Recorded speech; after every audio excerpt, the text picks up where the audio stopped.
overnight train in Mississippi with his wife, trying to make peace. The murder of his cousin by a clan of racists. Will come out of the injured. Nearly 70 years ago to this day.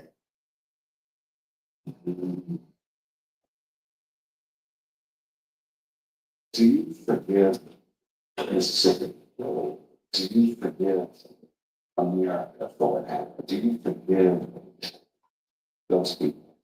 And you don't forgive God and forgive you. Then you're doing to God. And you got to believe that.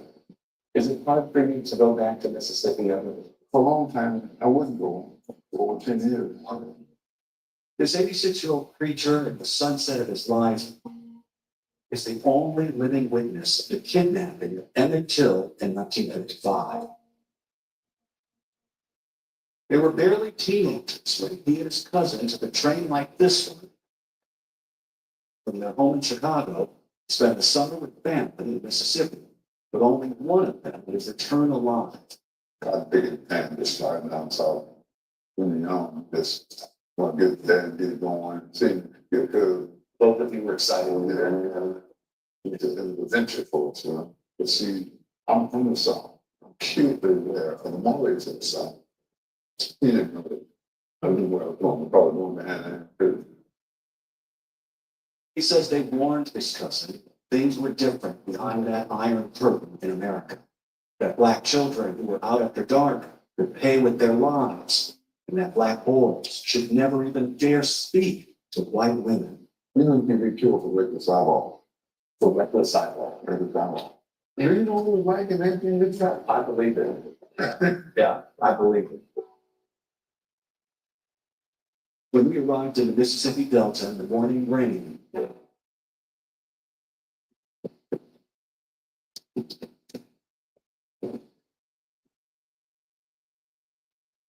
he took us to what's left of the grocery store. Where would we entrance? The new red in front of it, overgrown with weeds, and much smaller than the scene he remembers as a child. This is where the white woman who worked here claimed that his 14-year-old cousin had grabbed her, put his hands around her waist, and then told her he had slept with white women before.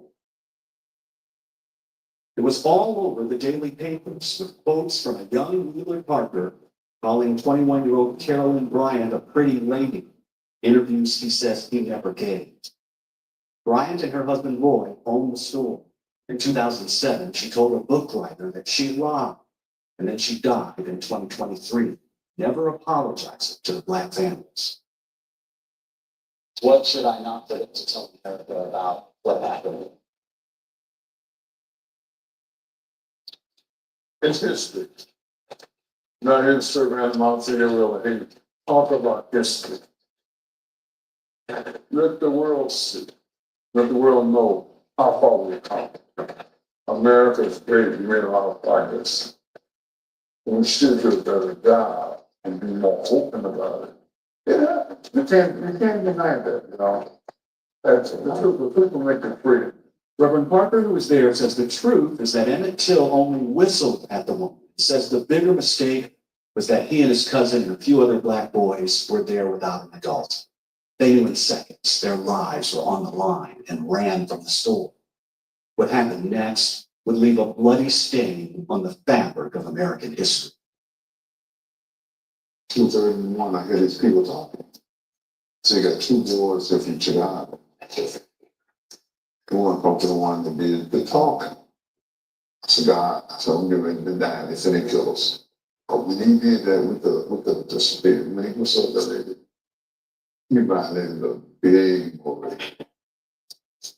Couldn't shot on the spot. And I said, God, I'm gonna die. So 2:30 in the morning, someone comes to the door? Yeah, they knocked on the door, and you couldn't see your face, hands from the face. Was it screaming? No, not screaming, this belligerent death talk, what we call death talk. It's like he's not respecting them. So that's the last time we saw him. That was the last time you saw him alive. Before the night was over, Carolyn Bryant's husband and half-brother would drag Emmett Till to a barn and then mutilate the child in unspeakable ways. before shooting him in the head and then dumping his body in the Tallahatchie River. His mother couldn't even recognize her child and demanded an open casket at his funeral, determined to shock the nation and change the law, which she did. And as much as my son had to die, I don't want his death to be a vain thing. If it can further the cause of freedom, then I will say that he died a hero. This is the bond. So many people we talk with around here say that for many years, they couldn't speak to what happened inside of here, and for different reasons. For some, it was about not giving word to the horror that happened here, and for others, it was about living in denial. Tonight, we gather here in Greenwood, Mississippi, humbled by the weight of history and lifted by the power of remembrance. On this 70th anniversary of Emmett Till's murder, people from around the world are meeting Reverend Parker in Mississippi. Bound to never forget. This couple drove from Arkansas to see the barn for themselves. I want it to be taught. I want history to be taught. We have ugly parts of history, but it needs to be taught. The owners of the barn are now selling it to a history museum with the help of a major donation from television producer Shonda Rhimes. She explained to our Robin Roberts why this was a must-do. I don't think I'd ever known where it happened, where a child had been tortured and killed. I couldn't let it go. They're also trying to preserve the land where the boys slept that night and the old grocery store where the injustice began. And while we were there, they put the gun those men used on display at a local museum. America's laws never held a single person responsible, and there are people here who still fight with the truth. They've had to replace this signpost, for example, spelling out what happened here more than once, because some people keep filling it with bullet holes. It's all a reminder that whatever peace we here in America enjoy today doesn't come easy. And the good Reverend insists that forgiveness has to be part of this story. People who don't forgive, they suffer. They suffer tremendously.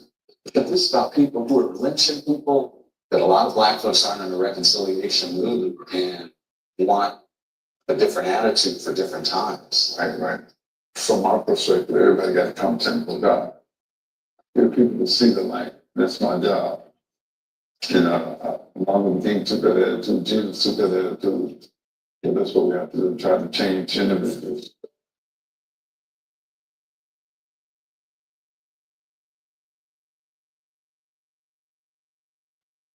Our thanks to Singles and Sony. Thank you all for taking a few moments to. Hello, Celia. Okay, thank you all for taking a few moments of hearing the words of one Reverend William Parker.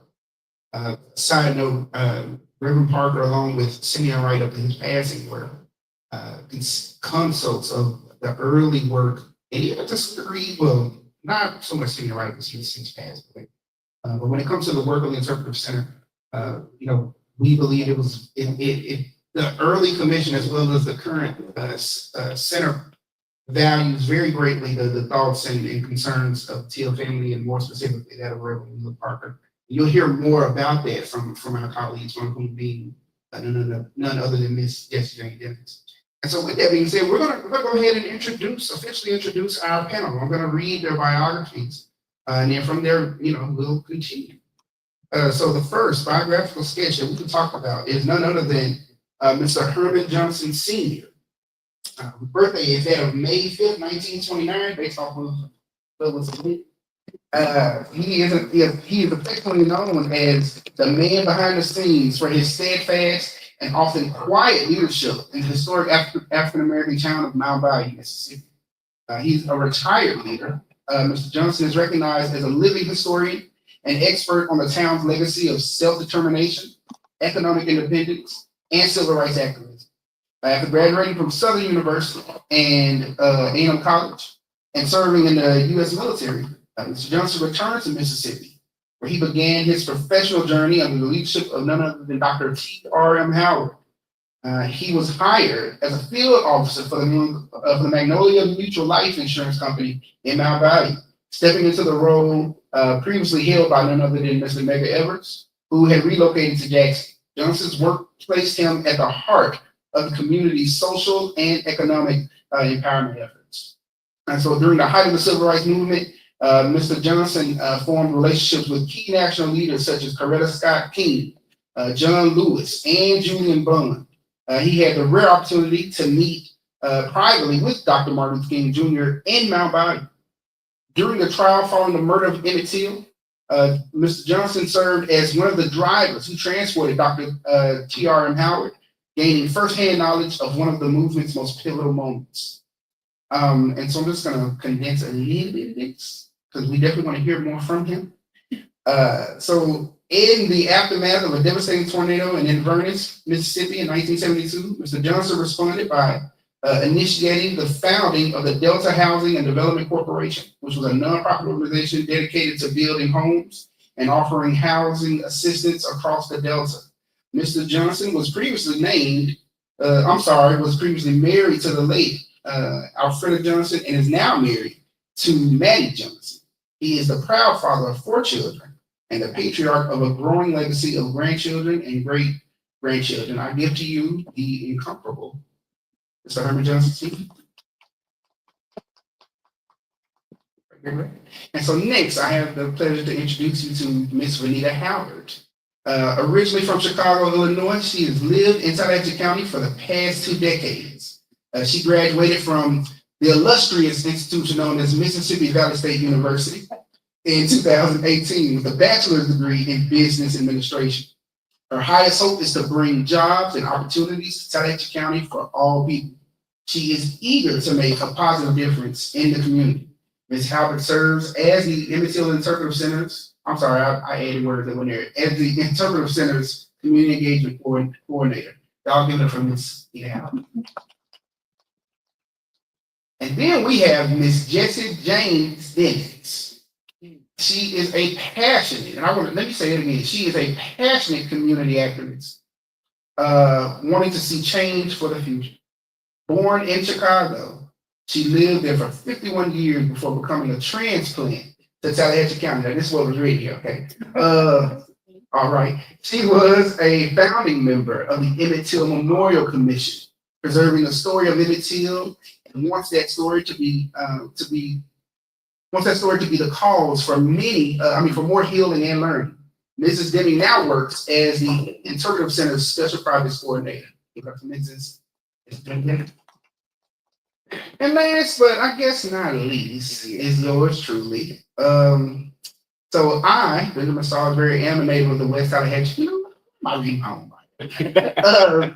Y'all, so I am a native of Tallahatchie County, Mississippi, born and raised. And I have been surrounded by and exposed to community activism really all of my life by way of my mother.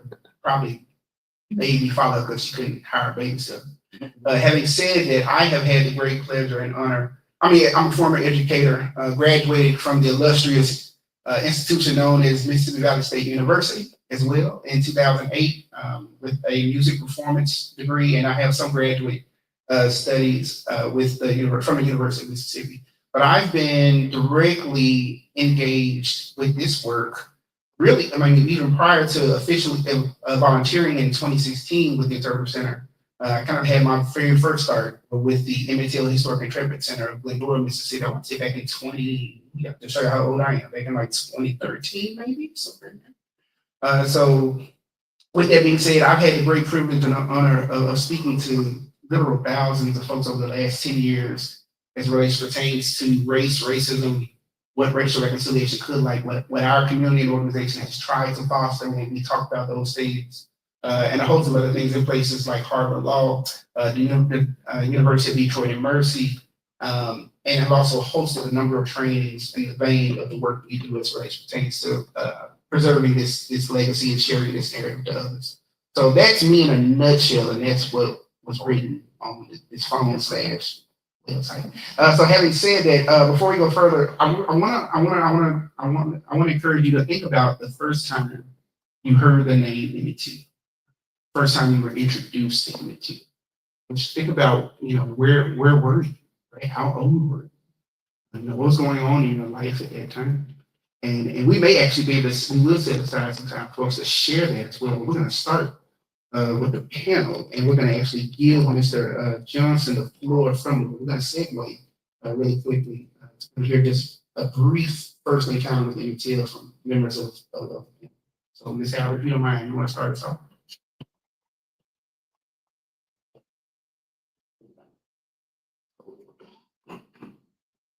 All right, check 1, 2. All right, y'all hear me? Yes, ma'am. So as my bio said, I'm originally from Chicago. So growing up, we did not talk about the Emmett Till narrative in Chicago. It was so many other things going on, we couldn't get to that. But once we made it, when I say we, this is my great aunt, that's my uncle. So when the family came from Chicago back to Mississippi, we were in school on a summer day after testing, and they said, we're gonna watch a movie. So we got all excited. And they put on the Eyes on the Prize documentary. And in the midst of listening to it, we hear Tallahatchie County, Sumner, Mississippi, LaFleur County, places that's in our backyard. What you talking about? That, man. And it made us inquire more. And that's when I was in the 4th grade. And during that time, our teachers were not equipped to teach us about the mill. So the questions that we had, they went unanswered. And just so happened, I was blessed to have an auntie, like she said, she was voluntold to be a part of this narrative. And I was voluntold behind her.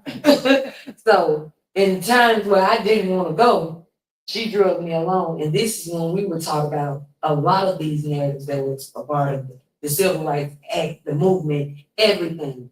The first time I was introduced to the 3 civil rights workers in Philadelphia was through this narrative. The first time I was introduced to Megan Evers was through this narrative.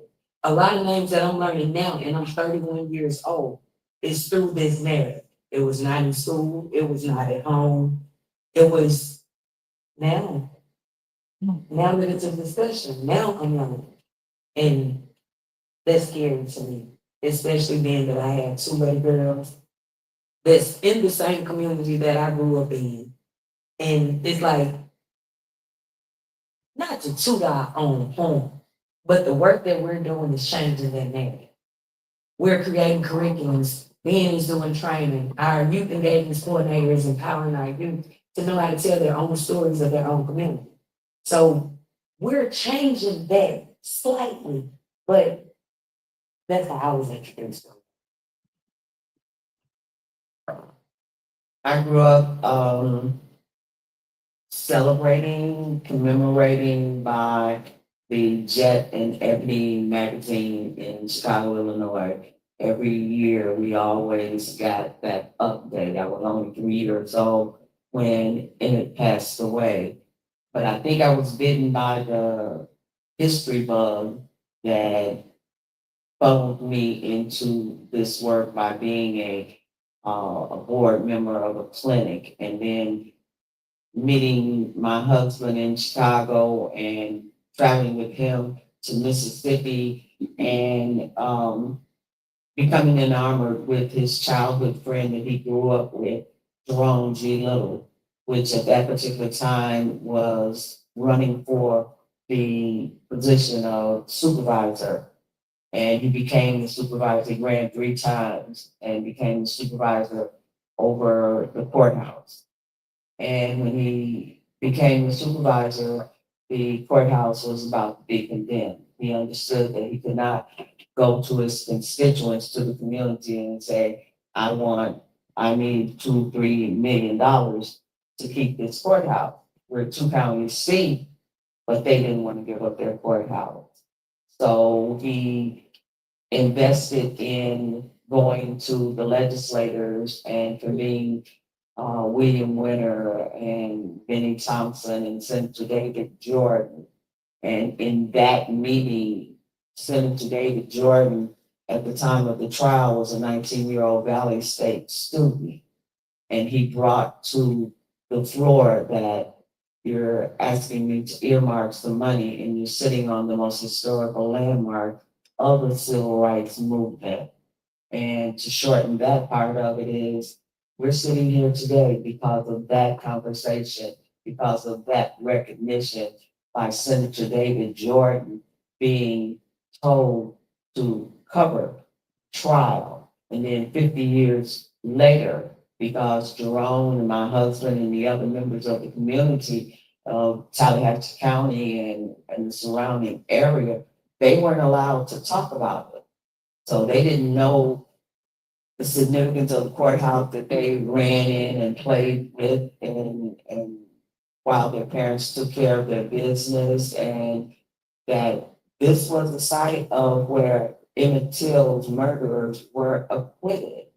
So a fire was created in his belly.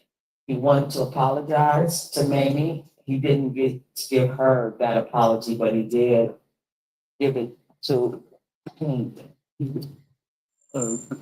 he did make it to give it to the Till family, and that relationship is still intact with the Till family, with the last living witness.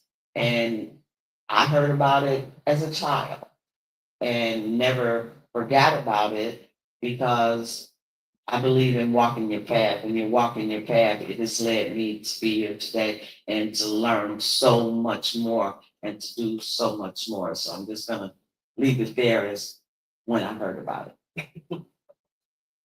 Thank you so much. So, Mr. Johnson, we want you to also share when you heard about the life of Emmett Till, but more specifically, we want you to share what life was like growing up in a Jim Crow Mississippi and how living in Mount Bayou was different, during this time. And so like you're gonna share when you first learned about Emmett Till and how Mount Bayou is connected to Emmett Till, but also share a little bit about your life growing up in Jim Crow Mississippi and how living in Mount Bayou was different during this era. Well, I think, Sorry, now. It's on. first of all, Turn this way. okay, yeah. First of all, growing up in Mississippi, I did. Okay. I grew up in Louisiana. And the idea of Emmett Till came later on after I found out about all African American towns where black people ran everything. I came from Mount Bayou because my aunt was living in Mount Bayou, and she had told us about Mount Bayou. So I came to Mount Bayou to pick up my wife and go to Chicago or New York, because that's where I planned to live. But when I got here, I met a man, but I already met him a couple years before I came here. But he said, I got a job for you, and I had just finished school at Southern University of Bayou. So when I came here and said, I got a job for you. So I didn't know what the job was, but he was getting ready to send medical errors to the state for the NAACP field director. So that's how I got in here in the first place. Now, I don't know how much time I have. You got a little bit more. Okay, now, but the reason I wanted to tell you the story about how I got involved with the Till situation, because that didn't start off in my mind. I was working for TRM Howard, but I was worked as a secretary of all of his organizations, which he had many of. And I kind of worked as a secretary after the meeting of which the National Missionary. So I had an opportunity to drive him around to his meeting, which he wrote during his meeting while he was having a board meeting and never missed a beat. Now, I hope you understand what I'm saying. He was writing all the time he was conducting a meeting, about the meeting that he was going to talk about when he went somewhere that he. And I'm sharing that with you because many people, many of you may or may not have ever heard of T.R.M. Howard. You might have heard of T.R.M. Howard as a person who had owned a big farm around here. He had a life insurance company. He had the nice, but he was worked as a medical director for the National Guard of State, that's where he started off. But then he started to set up around Memorial Hospital in Mount Bayou for himself as his office. So I'm sharing that with you because I'm thinking that you need to know something about T.R.M. Howard because he's an unsung, people don't know too much about him. But he started a whole lot of people because of the Emmett Till situation. And I want to get into that. For example, Rosa Parks. Many of you have heard of Rosa Parks. Have you? Yeah. Everybody heard of Rosa Parks. Yes, sir. Now, the reason she didn't get off the bus is in the book. That she heard T.R.M. Howard talking about Emmett Till. And she made a decision. She just wasn't going to get up. You hear about it. Rosa Parks. But you don't hear too much about T.R.M. Howard. Now, I'm going to tell you a little bit more about him because he did a whole lot of things, and I want to share them with you. But I want to share that, but I'm staying in the connection with Emmett Till because a whole lot of civil rights workers that we might have heard of came out to listening to Dr. T.R.M. Howard talk about Emmett Till. Now, I took Medgar Evers' place back when he was leaving, but I was always speaking of him, coming through or doing some other things. But now, the job I had was the same job that Medgar Evers had, but I didn't do everything that Medgar Evers was doing when he was working back then. And I want to share that with you too. Because Medgar Evers was he was over the insurance agents, all of them. They had to report to him. They had to report to me. But he was going in the field with those people, and he was talking to them, not about insurance, but he was talking to them about voting. What do you have to go through with? And what might happen if you try to. Okay. All right, now. I don't, like I said, I asked the question, how much time do I have? Because I can talk about being involved with Emmett Till, and I know that's what we were talking about, Emmett Till. And I don't want to hold y'all too long. And I don't know who else supposed to speak after me. We got a program. Okay, all right. I mean, I'll politely say thank you when. Okay, all right, do that. Yeah, because I did a lot of things with T.R.M. Howard and his connection with Medgar Evers. I mean, not doing used to Emmett Till. But those are the things, and I used to drive him around because during that time, and just a little bit before the time, and I will share this with you. The fact that T.R.M. Howard didn't continue to live in Mount Bayou is because the Ku Klux saying we're going to kill him. Now, I had been here with him about 3 months because I finished at Southern University and I got the job and I started working for them. So I'd only been here when Emmett Till was killed, but I didn't get a chance to go to the hearings, but I knew all about what was going on. And the only safe place around that we know of in the state of Mississippi for Emmett Till and for all the reporters from Chicago and New York and different places, the only safe place for them was with TRM House. And that was right, down the highway, few blocks from here, his house. He had guards around his house, and he protected his house, and he protected his car when he went to the hearing. That's something. Perfect, Mr. Johnson. Thank you so much. We're gonna circle back to Right, sure. in a little bit, but we thank you for sharing it. So Ms. Mrs. Dimings, let me put respect on your name. We're gonna ask that you speak about the origins of the Emmett Till Interpretive Center.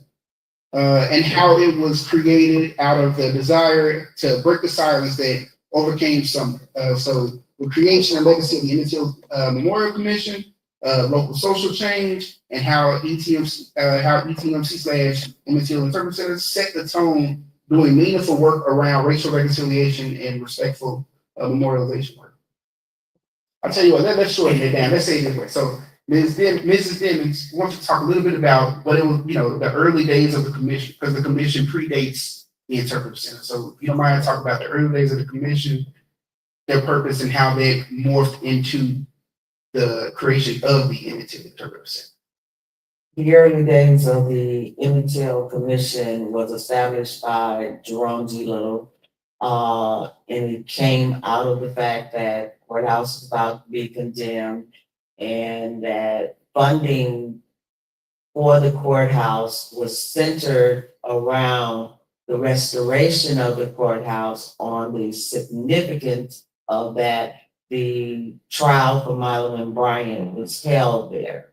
So that was the starting point and the way to get funding to memorialize this courthouse. Because at that particular time, there was not a lot of conversation in the community. Most of the community did not know or understand the significance of the courthouse. That is the attention that was brought to Jerome, because they grew up playing in the courthouse and did not know the significance of it. But as an elected official and coming into that knowledge, it broke the silence in the community that was in every home in and around the community. We don't talk about that. And so that was a burden and a fire that was created in his belly that formed the Emmett Till Commission to serve two purposes.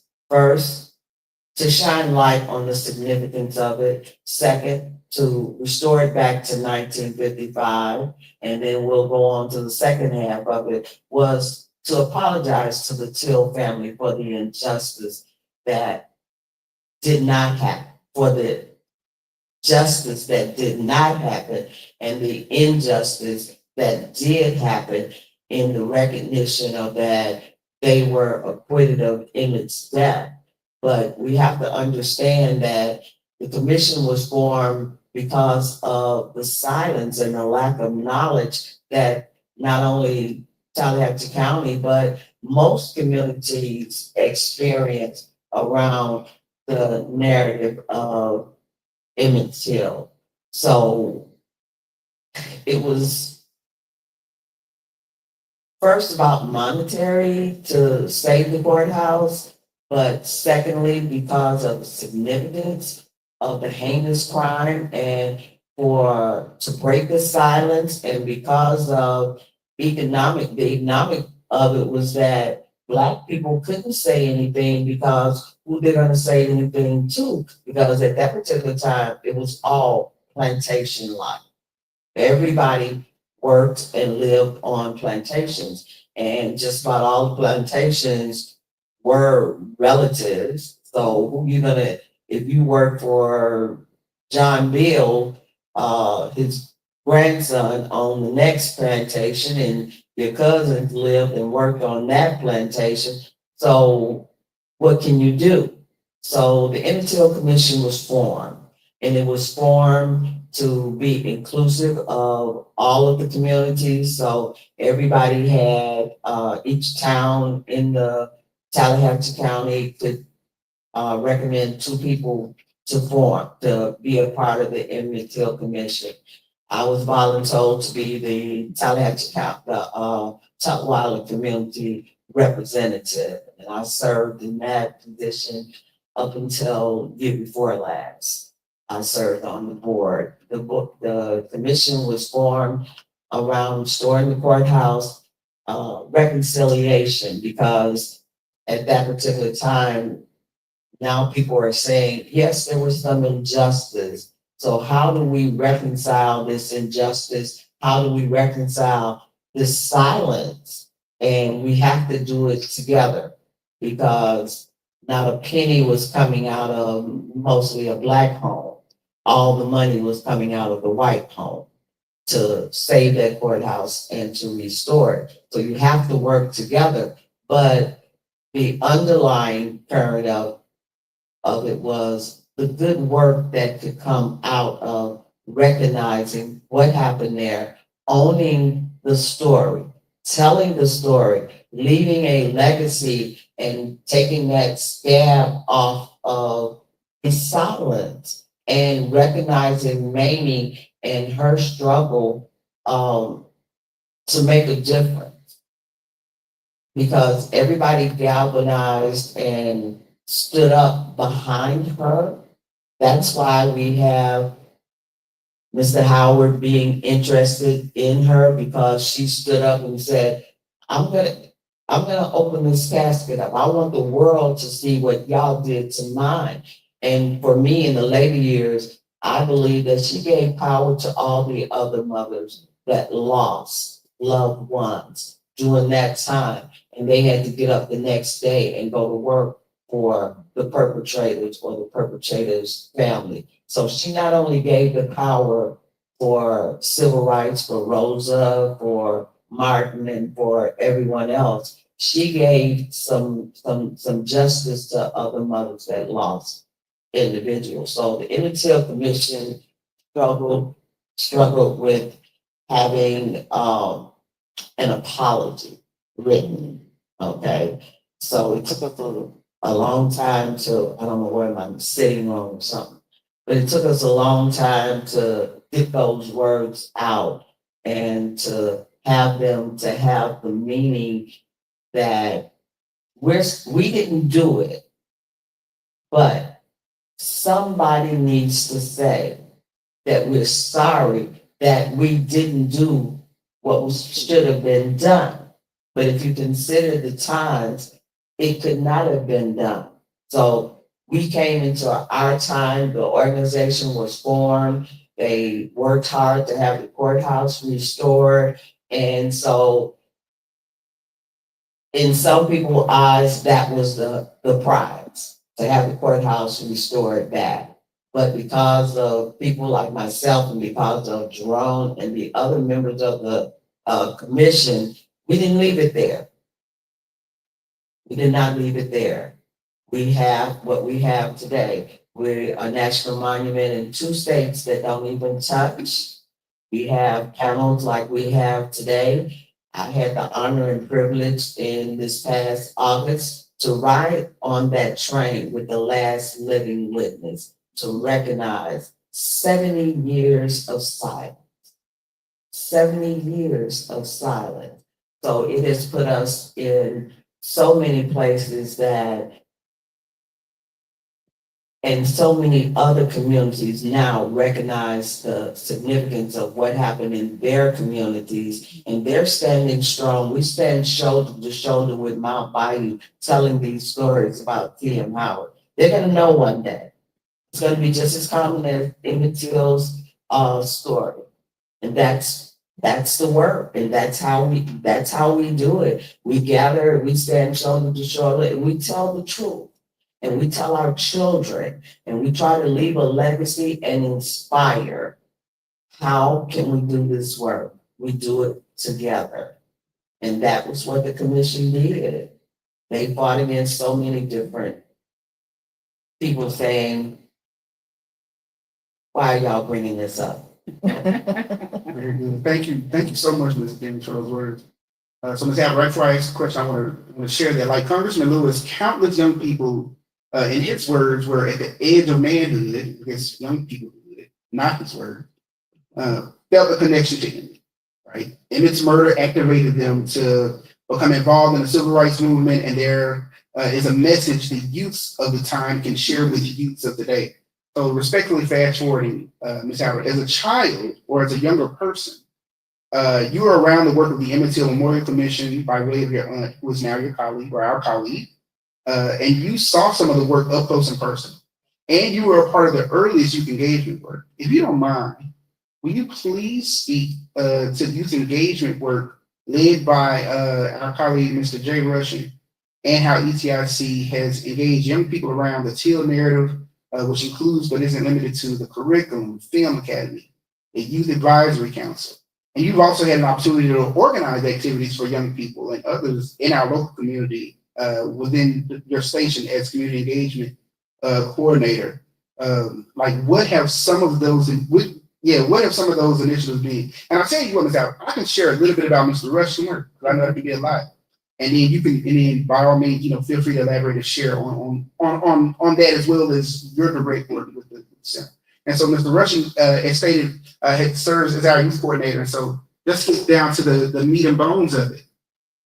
There are a number of different things that he's heading up, but one of probably the most, for lack of a better way of putting it, important points of work that are by way of programming has been the creation of an Emmett Till curriculum, more specifically lesson units that fit within an Emmett Till curriculum. So for a long time, there really wasn't an established curriculum or lesson units that hone in on the life of Emmett Till. When you look at the Mississippi State history books, and I can attest it, Mississippi State history books, it only mentioned about a paragraph about Emmett Till, about the whole thing, not just his visit or his murder, but when we talk about the entirety of the narrative, at best you got about a paragraph. And that continued to be the case even up to today. And so our organization, in collaboration with some other stakeholders and other folks, believed it was important to try to change that, right? But how did you do that? Because there's no way we could get anybody to come to the Interpretive Center and hear me or others talk. We wanted to do the best we can to have this narrative shared, but have it shared in a way that encourages critical thinking and encourages inquiry, right? But also helps young folks see themselves in this story in a real way. And so the thought around that was, well, maybe we can present it in schools by way of lesson units that actual educators can use, right? It's a tool and an asset that folks that deal with children on a day-to-day can actually use to help them learn more about it. And so Mr. Rushing had he was given the task of basically finding and recruiting young folks who would participate in almost a year-long program and process where they not only learned about Emmett Till and Emmett Till, Mobley, Fannie Lou Hamer, and others, they actually shared very matter-of-factly with Facing History and Ourselves, which was the name of the organization that we worked with to create the curriculum. They shared and gave not just feedback, but they told them very matter-of-factly that no, we need to go as deep as possible with this. Like, we know what we can handle. We know what really speaks to us as a generation, but also as scholars and learners. It's extremely important because prior to that, I'm not aware of a lesson unit piece that actually had young people at the forefront, right? It's one thing to kind of create an idea or a project and then throw ain't the right word, and basically get feedback. But it's a whole other ballgame when you have the folks that are going to be directly impacted by it to be at the table creating it. So Mr. Rushing had the passion and the foresight and all the other stuff that I definitely don't have to help them, be armed with some information prior to, but then also be able to give information to those that were creating this lesson unit that is active, that is live and free for the public. It is available on our website, which is emmett-till.org, and there's a link that sends you to Facing History and Ourselves. So that is one of several pieces of work. One of the things I'm going to uplift, and then the floor is going to be Mrs. Howard. I mean, not Ms. Howard, but Ms. Howard. Is prior to, there's also we've been for the past few years, with the exception of we would host a documentary filmmakers workshop. Even prior to Mr. Rushing's coming on board, we used to host a summer-long fellowship program, 6 to 8 weeks, where we bring in youth. They learn about the story, we also learn about contemporary narratives and how they see themselves in it. And then there would be what used to be a photo documentary workshop housed in that larger fellowship program.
And Ms. Halbert works directly with young people and community at large, and she's going to share some of the good work she's been doing as well.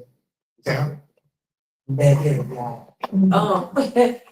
So Ben asked me a lot of questions. So I want to start with first being a young person in this narrative and when the work first began. And what I will tell y'all is over the past 20 years, I've seen with my own two eyes grow. Because when we first started visiting these spaces, visiting these locations, when I tell y'all it wasn't nothing. And I'm standing around going, now why they got us here? It looked like we somewhere where we don't need to be at, and we need to get from back here before we get in trouble again. So to see now that we have full structures, we have exhibits that explain the narrative in a layman's term way, not where I'm standing there reading a million paragraphs, but in a way that I can comprehend it. And my 5-year-old can comprehend it. Also being a national monument. That's full 360 from what I saw, where I saw the work beginning. And to say the youth that is engaged, I'm still shocked that I'm here. I want to reiterate that. That when my auntie was volunteering me to be somewhere, in the back of my mind, I was going, I can't wait till I graduate from college, because I'm leaving Mississippi, because these folks ain't got nothing for me down here. But to know that I'm now a part of some work that is changing the narrative completely and setting milestones, like I said in the beginning, that my children will benefit from, that their story will be different from what mine was. History won't be something that you have to dig for. No, it's right here in your back pocket. It's right here provided to you. Matter of fact, your mama helped build this. So just to know that I'm seeing this happen daily, seeing it transform, it's just been mind-blowing. A part of the wildest dreams. The work that I do today, it stems from the things that I went through when I was younger. When I was growing up in South County, we had nothing but the football games to go to or basketball games. Now I'm thinking about the things that we were deprived of. We didn't have a public library where we can go to on a daily basis, or somewhere where we can go back and have these conversations and talk about, I read a book and they talked about history that still affected me today. We didn't have those safe spaces to do that. Now, every year in October for the last 4 years, I hosted a fall book walk where we give the youth books, we engage with them with the story, we introduce them to the Emmett Till narrative. We also introduce them to the local businesses that are around the square. Little do you know, these businesses are part of your community. These are things that you benefit from, and if they leave, you lose because they're gone. So to let them know, at this little bitty age, by the time you get to this knee-high age, you can begin to bring businesses to this space. You can begin to advocate for your community. You can begin to share your voice. We're working to create those spaces for them. When I first started working at the Emmett Till Interpretive Center, it was a bad narrative that it was not for the Black community. Well, as the sole person that goes out in the community and tell people, y'all come in here and learn this history, this is for us. We went out and we worked hard and we brought people here to learn our narrative so that we can learn how to tell it to you guys. Please come in here and learn this narrative. And just past this July, I had an event for Emmett's birthday, and we had more than 10 youth. When I say 10 youth, I mean about 10, 15, 16-year-olds in the building, just engaging with us. And that's a complete change from saying, that ain't for us. So just knowing that we're creating spaces for our youth to know that they can come to, and it's not just street corners or something like that, I feel we're changing the narrative. We're doing good work. Thank you so much, Ms. Halbert. And so Ms. Halbert being modest, I'm gonna share real quick that she, in her role, well, whether it's her role or not, she's been able to really serve as a direct line to our community at large. She has been instrumental in helping with sickle cell walks and book walks and other endeavors with the school. And that's been something that she's just kind of done in a lot of ways, just because she has a passion and a heart for people as well as her community. So we definitely, we are beneficiaries of her passion and kindness. I just wanted to share that with y'all and whoever else may be you. y'all, we're almost at that time. Okay, we're almost at that time. But as a man that tries to be, I try to be true to my word. Mr. Johnson, we circling back to you. You pretty much gonna kind of have the last word. We might be able, I mean, but we'll still do the Q&A though. But I wanted to make sure we circle back, Mr. Johnson. As you continue to inspire future generations through the Mound Bayou movement, which is a revitalization effort you and your sons Hermon Jr. and Daryl have founded. This work focuses on community restoration, economic development, and cultural preservation in Mississippi Delta with Mound Bayou at its heart. What inspiration can we take away from the Till story and other known and unknown moments that have defined the Black experience in America? Let me say this, you know, so a lot of people may not have, any of y'all seen these two movies about Emmett Till, the one called the Till movement, and the one was done by the women of the movement. A lot of people may not know, and I'm sharing this with Emmett Till, that the fact that the people who, well, let me say, in the movie, there was a question about whether it rain, are you sure that's the right boy? In the movie, they asked the question, are you sure that's the right boy in the area? Now, the reason they asked that question, the white people know, but the Black people didn't know. The reason they asked that question was because the guy who threw Emmett Till in the river, he had thrown another family off of his place in the river. You might not already know. But he had thrown some more folk in there. And that's why they asked the question, are you sure that's the right boy? And the only thing was the rain. Let me share one other thing with you that was the reason that everybody knows about Emmett Till. It's because when somebody gave their opportunity for it to be printed and put in a jet and up in the magazine with his face like it was, that's when everybody saw it. Otherwise, it would have been just another black boy thrown in the river. But that is why. Now, those are the things that all of you should always remember. The fact that Emmett Till in the Jet magazine and the Ebony magazine where the lady showed his face. Now, there's a question about who had the authority to Emmett Till's picture. And because in the movie, you probably heard that the sheriff in the county had told the undertaker to bury that boy. Remember that?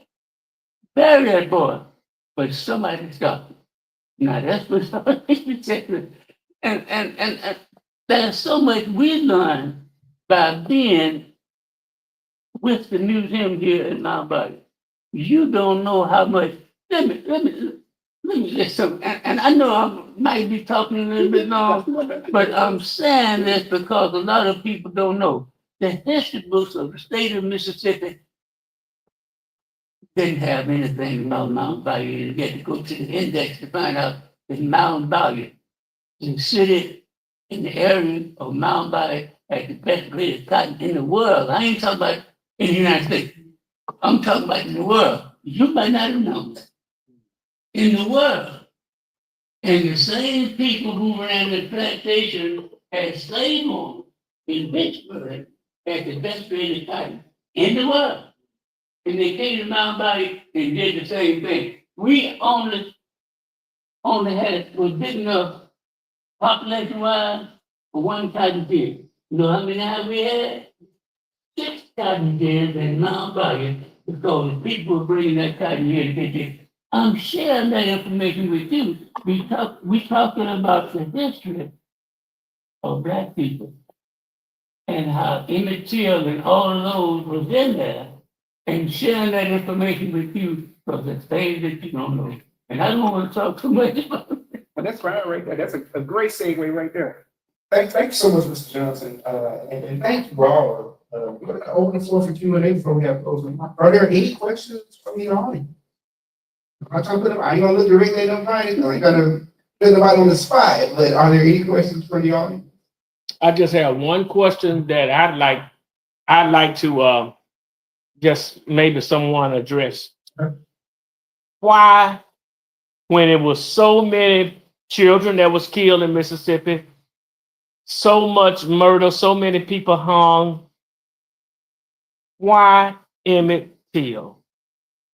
And that story is so much alive today that it has a national monument. Why? Oh, you want to?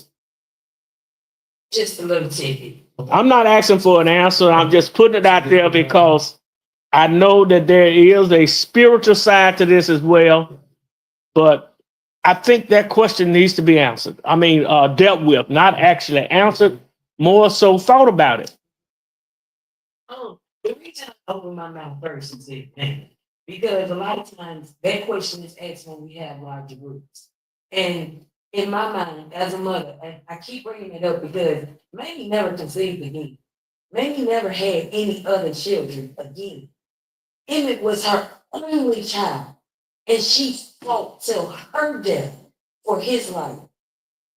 And I couldn't fathom having the energy, the poise, the knowledge that she had, and the way that she moved after Emmett passed away.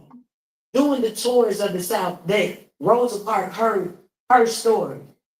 Continuously working and bringing advocacy for Emmett and other Black children that were killed. I don't know many other stories that had an advocate like her. We cannot leave her name out in any aspect. Mamie played a major role in it. She opened that casket. She advised the photographer to take that picture. She came here to go to trial. She sat in the courtroom with her murderers of her son right across from her, where their kids were shooting guns at her. She did that so eloquently. We cannot leave her out. I give a lot of it to her. So I want to affirm what Mrs. Halbert is saying. I want to share just a little bit, because I know again, that was a question you were raising as a point of thought. And it's important to continue having it and holding it as a point of thought. So I think now when it comes to what I'm going to share is a response, not the answer, right? So I think there are a number of reasons. I think this particular story is one that gained the prominence it did and still holds so much present day weight to us, to society at large. And so one of which is the fact that when we think about Summer 55, there was already a lot going on in America. The Summer 55 Third Justice Thurgood Marshall renders his statement regarding Brown versus Board decision in 54, where separate equal becomes unconstitutional.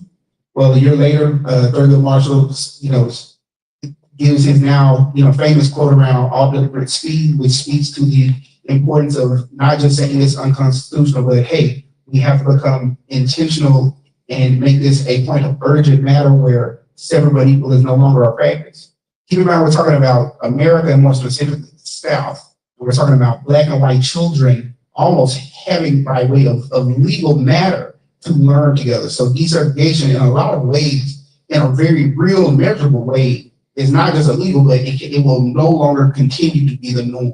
And in Mississippi, you had elected officials saying, very matter of fact, and I'm paraphrasing, but they said, very matter of fact, that bloodshed will take place because of this, right? So you have a society that was, I'm going to use this phrase, that was hell bent on continuing to uphold principles of white supremacy and white, and ideologies that dehumanize Black folk. Well, when it comes to a decision by way of Supreme Court, that is the law, that is the final say so.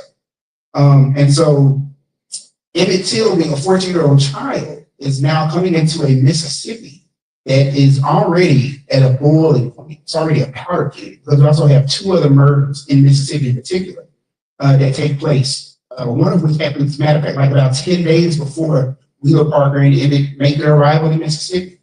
And so the two murders that happened, one of which being that of Reverend George Lee Washington, I think of Belzoni, Humphreys County, Mississippi, and another being a gentleman by the name of Lamar Smith. One of those murders, the widow to, I want to say the widow to Lamar, but I may be incorrect. she makes a decision to have an overcast funeral. And so I wanted to share that in part because when we think about the decision Mrs. Venita Till made, when we look at the overcast funeral decision, that already happened in Mississippi. But in addition to like to what Mrs. Tower said, and I'm gonna be quiet. I don't know if there is a single answer, right? But I do know that there was an environment that was so contentious. And this is also at a point where technology is starting to change as well, right? Like you have the advent of television in addition to radio, although television already kind of existed, but it's starting to become a little bit more mainstream, more folks, regardless of their economic status, are having television. So they're being bombarded with updates. Right, so this is like when you think of like the O.J. Simpson trial of the 90s, how controversial that was. This is like, with respect to all parties involved in that, this is like the O.J. trial before the O.J. trial. And so this speaks to a turning point in society because the civil rights movement, the modern civil rights movement, in a lot of ways, was already kind of happening, but this was like the preamble to the official modern civil rights movement of the mid-50s through the late 60s. So that's just my opinion, and y'all, I've been talking the whole week. Ms. Jessie, you want to weigh in? Yeah. Okay. To piggyback off of both of my admired team members and what they bring to the table, my answer is why not Emmett Till? Because as Benjamin so eloquently put it, with all the historical things that were going on, and then from that mother, and like I say, she gave voice and attention to this mindset of people in these southern communities. She gave those mothers a stand. So why not Emmett Till? Because Emmett Till was the one that everybody galvanized behind and were inspired to make a difference, to stop what was going on, the murdering of young Black people, to stop the Ku Klux Klan, to stop this narrative that Black people are still slaves. They're just out of slavery, but they're still our slaves because they work on our plantation, but we take care of them. We allow them to go home and to go to work. We allow them to be existing in our land. So why not Emmett Till? And that mother, and that pride to say, no more. I want the world to see what y'all did to my baby. One of the things I'd like to share with you before we go to Reverend Johnson, let me just share with you the reason Emmett Till, and I'm saying this because people could not talk anywhere in the state of Mississippi unless they came to Mound Bayou to go to the FBI Washington. You could not talk anywhere. You had to come to Mound Bayou to get on the telephone to talk to the FBI in a minute. I just want y'all to know that. Many of you didn't know it. Thank you. We do have a question from the audience. Okay, so that's a pretty lengthy question, but bear with me. So I'm a teacher and I feel like history. And sometimes conversations come up, maybe more segregation and kids. And they don't really know too much. And so that opens the floor for discussion. And like Mr. Johnson was saying, history books barely tell the whole full story. So if they're giving a brief excerpt about Emmett Till, they're rarely going to talk about those people who, like the family that was thrown in the river with or before him. They're not going to tell their story. So I love your organization that you were talking about. And I was wondering, what would it take to get that spread across Mississippi? You know, get more organizations like that, because probably every town in Mississippi has a story like Emmett Till, but it's not being told. And like his question, I'm gonna piggyback off his question, why Emmett Till? And you were saying because of his mother, those children or those people who were lost and didn't have their story to tell with that organization, be able to tell their story for them and get them as known as Emmett Till. So, and y'all are working responding to two very important questions. And I'm having a moment, so you might re-ask the question. Okay. So one of them, I want to say I remember being around, getting those resources out so that it becomes basically a part of what's taught in the state. Yeah, like a norm. My opinion is this. Okay, so anybody sue me for no opinion? Well, I hope nobody tries to sue me for no opinion.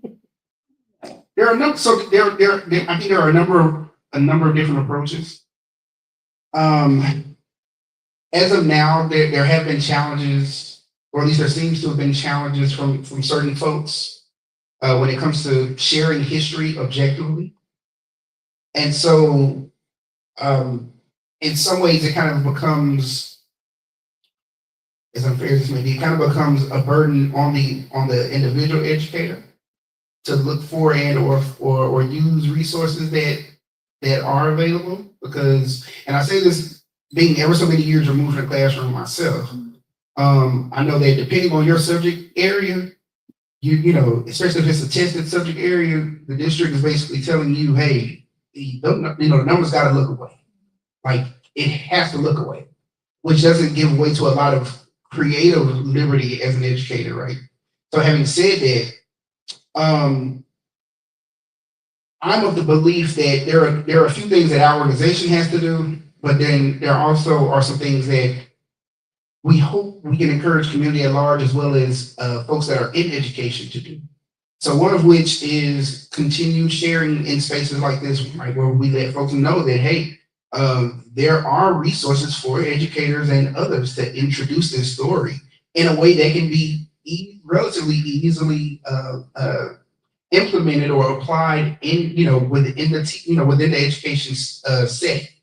But I think the other thing too is our organization and others have to become very creative in how we collaborate with other community members. And now I will say this as well, and I'm gonna be quiet because I know other folks will talk.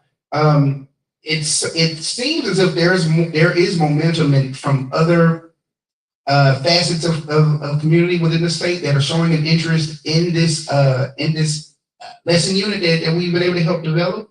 But like most things, we're kind of at the mercy of time. Like change is something that rarely happens at the rate we desire.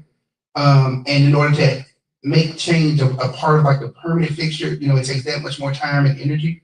But I do think, that's something that our organization cares about, is finding ways, even, if nothing more to just let folks know that there are some resources. I mean, it's not to say all the end all, but it is definitely one process that has rendered fruit that we really want educators to be aware of and to use however they see fit. We just have to find ways to really get that out there so that folks know that this is free, by the way. It is of no financial obligation or anything to folks. And the folks that help create this, face it ourselves, they want educators and others.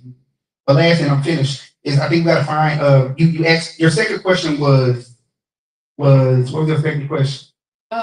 With having more of these organizations bring awareness to the other stories. So the simple, not easy, but the simple answer is yes. The real question, not real question. I think the underlying question becomes, how much time and energy can people give to make it a reality? Because when it comes to even our organization, those were years of labor, and let me just say free labor. And some folks, not that stuff is about $1 a payment, but everybody ain't in a position to give that kind of time, that kind of research, and that kind of effort.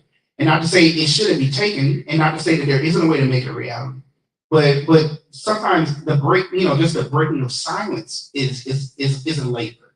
And so finding ways to get more communities or get other folks in different places to look at their local stories and their local histories and find ways to ensure that they're shared in a way that is accurate and objective and whatnot. Those are also things that we're figuring out Even though we've been doing this work now for almost 20 years officially, it's not impossible, but it definitely takes time. And I think it honestly just starts with finding a few folks that have a similar interest and desire to do it, and then just building that process. Because Mr. Sure is, we've been able to have some success in it. Success may look differently per group or per community or per organization that does. From the old lady from 20 years.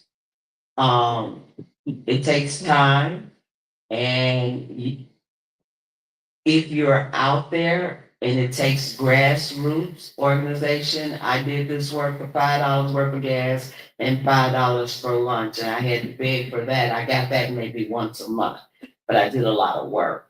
But it has broadened my my journey. I've been to Swanee, Tennessee. I've been to Tulsa, Oklahoma. I've been to Washington, D.C. through this work. And when we started this work, there was a lot of kickback on both sides of it. You're going to run into that. But staying the course and being passionate about it, and what I've learned, not only about the Emmett Till story, but about what I learned this evening has added to that definition of what happened to Emmett, that there was this same person that dumped Emmett's body, had dumped a whole family. I know of a story about they found a Black woman in a fireplace that was pregnant, okay, on 49 between Glendora and Menor City, okay? And then we were invited to Tulsa, Oklahoma because of our journey and how we got to be a national monument and how they're working to recognize the significance of Greenwood, okay, and the injustice there. So it is a journey. For me, it's been a 20-year journey, and it's going to be much more than that. But you sitting there and you asking those questions is how it gets done and be galvanized. I got answers Mm. too. My motto, I try not to think so big because I get overwhelmed. And right now, as an organization, we're taking small bites off of the elephant. When it comes to getting this information out, Being does awesome tours on a daily basis. At the Interpretive Center, we are open from 12 to 5, Tuesday through Saturday. Walk-ins are welcome. And we do take visitation bookings on our site. So if it's ever a free time where your students have the space where they can come and visit us, We encourage that. Oh, yeah. We encourage. yes, and that's taking small bites, because when they come into those spaces, they learn. And what I will tell you is, I have the most fun telling this narrative with young people because they have the best questions. You think they're not intrigued, you think they're not listening, just give them the floor and allow them to speak with you freely. They'll have you on your toes going, never think about that. I gotta go talk to Ben, and I'm gonna get that answer for you. So our organization does offer help like that. Also, when it comes to other communities telling those stories, that's the heart of the film workshop program. Jay is giving our young people the tools to know how to tell their own story. All of the students that are a part of the film workshop are not just from Tallahatchie County. They're from other counties around the Delta. And we do encourage other students to come in. And we've been having conversations with other school districts that are looking to do work like this. So we taking little bites off that L until we go. Were there any other questions from the floor? Yes. My question was similar to hers. First, I'd like to applaud y'all for the work that y'all do and that y'all are doing, and encourage y'all to keep it up.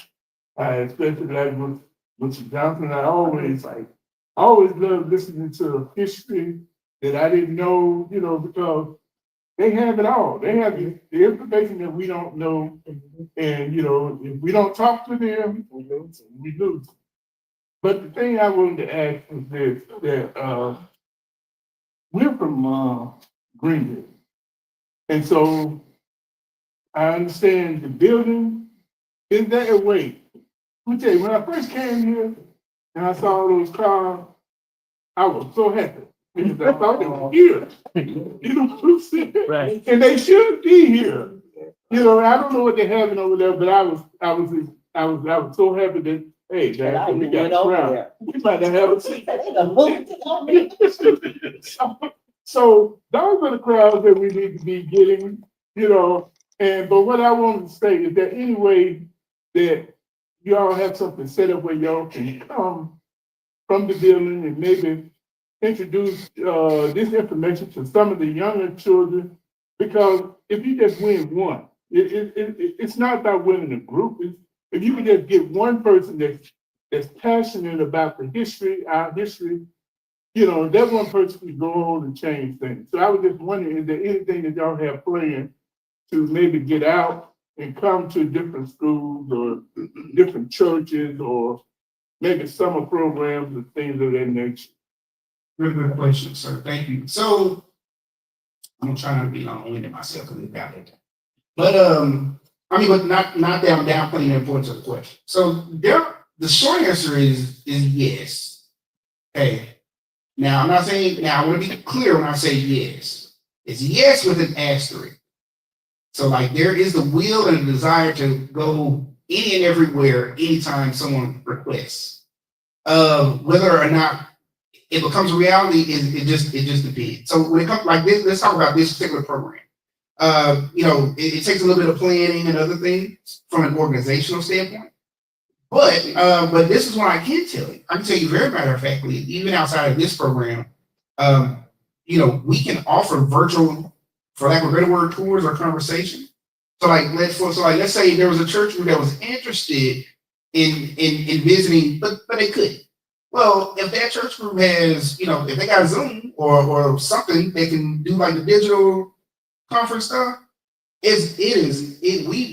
We happily get on the phone or get on whatever and have that conversation whatever that platform allows.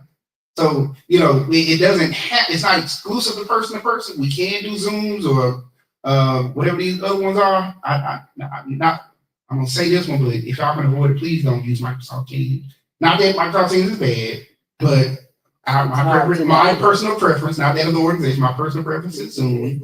But like stuff like software like that, we happily engage digitally or other virtual platforms. Now, if and when would be in this program or something similar, we do look to target other areas. I might be wrong, but I want to say in our early planning and conversations about a potential continuation of this or a program similar to this, the Greenville area or Washington County area was one of the places we want to go to. And so when we know that is the case, we'll definitely place it like on our website as well as social media via Facebook and Instagram and some of those other sites that we have. But I know I kind of went all around the world, but the short answer is yes. You know, we're happy to do stuff digitally with churches and or schools or whomever.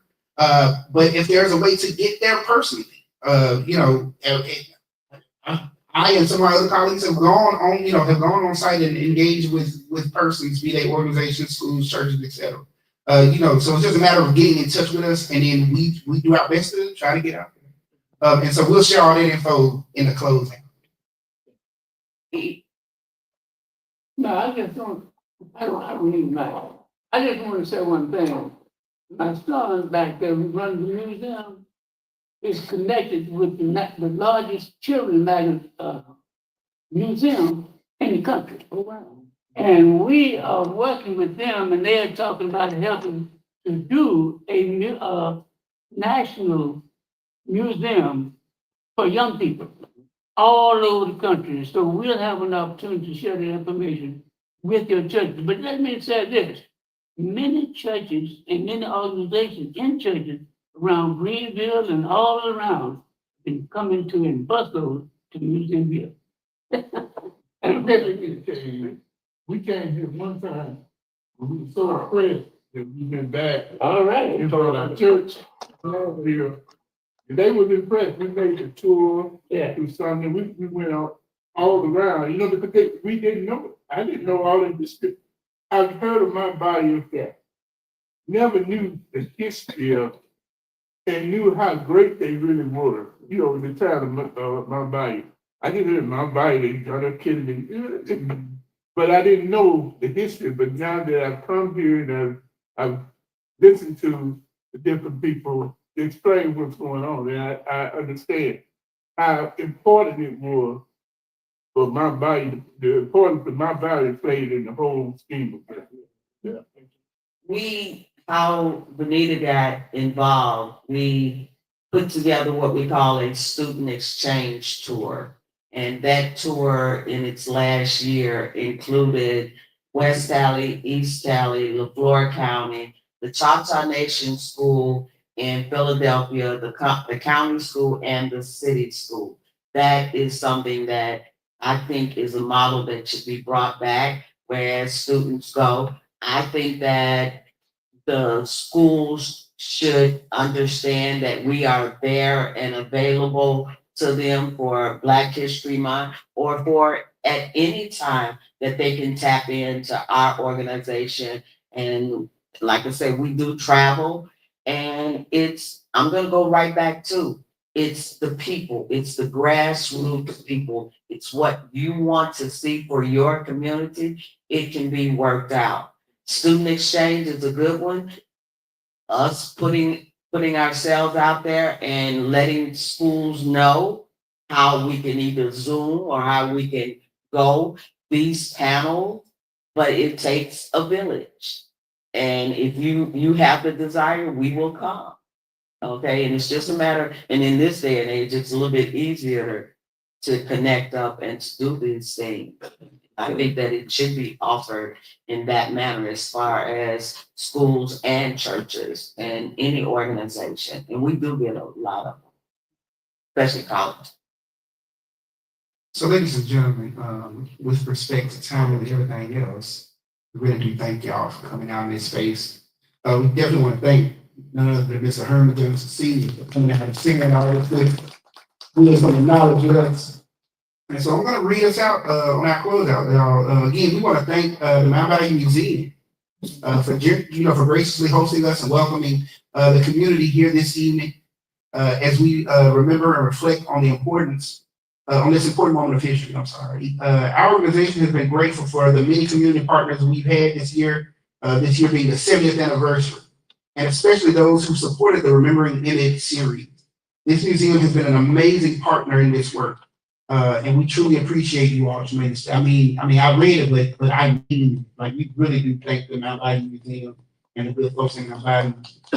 And even times past, like, we truly are grateful for this partnership. And future work. And future work. That's right. Amen. And so the Emmett Till Interpretive Center would also like to thank the Mississippi Humanities Council for funding this series, and to the veterans of the Mississippi Civil Rights Movement for supporting our work over the course of this 70th anniversary commemoration year. Y'all, there is an evaluation QR code inside your programs. It's in your programs rather, and there's also a print copy available. We really, for those that were able to, please fill it out. So whether if you got a pen, just fill out that information real quick, pen or pencil. I don't want to limit you. But otherwise, if you got one of them fancy phones that let you get on the QR code, just fill it out from there. And then from there, we're going to turn it over to Reverend Johnson for closing remarks on behalf of the organization. Okay. We really do thank y'all for your time. Reverend Johnson? Let me tell you, social media, your code, that QR code for social media is right at the left-hand corner or the top corner of you see a QR code. If y'all watching us, just look on the edge, top up there, and it's the same QR code that we have here. We want everybody to fill out one of those evaluations that's going to help us with our numbers. We have a lot of people that are also we're listening and we're involved with this. I just want to share with you one of them, person that saw just one. There's a lot of comments, but one of them said, "Mr. Hermon Johnson, it's time for you to write your book." That was That came from Keith Beauchamp. Oh, well, And he said he was giving all the kudos to Mr. Johnson. So Keith, I'm letting them know right in this program that you were listening, you were watching, you were there. And all of you all that joined us, we're excited to have you all. We have several YouTube channels that we're on right now. Also, there are some Facebook pages that we're on as well. So we have several platforms that we're on today. So don't think people didn't hear you and they didn't see it. I want to say this as I close. For every child, for every situation that racism, the spirit of racism, affected even the lives of them, of your family, your friends, or because you were just black, or because you were just another color. Racism, that spirit, that is what I believe Emmett Till stands for. That's what Emmett Till was crying about and wanted the world to know. Because if the world knows anything, if you can get rid of that cancer, you can come together and be somebody. And I believe that's one of the things that we need to be looking at as well. And I pledge to utilize this museum here in Mound, Bayou, Mississippi, to attack that spirit, to approach the next level that we as a country can grow to, so that we can truly say that we are one nation under God, and that we actually are indivisible with freedom, which is liberty, and real justice for all. Thank you all. Thank you for bringing all of our panelists here, all of y'all coming to Mound Bayou. Thank everybody here. We're going to close out today. So as we close, may I pray. Dear Father, we thank you for all of the participants and everybody who's come far and near. Everybody who has been a part of this and will be a part of this by social media. We thank you that our eyes are open and that we can see even past all of this, the great things that God is doing. So we give you all the praises and glory for what you're going to do based on what was discussed here. In Jesus' mighty name we pray. Amen. And thank y'all so much. Amen and amen. All right, y'all. Let me just say, some of you have both people down is the person who wrote the Till movie. Yeah. And he Producer. Executive producer Yeah. or director. He also did the documentary about 20 years ago called The Untold Story. That's it?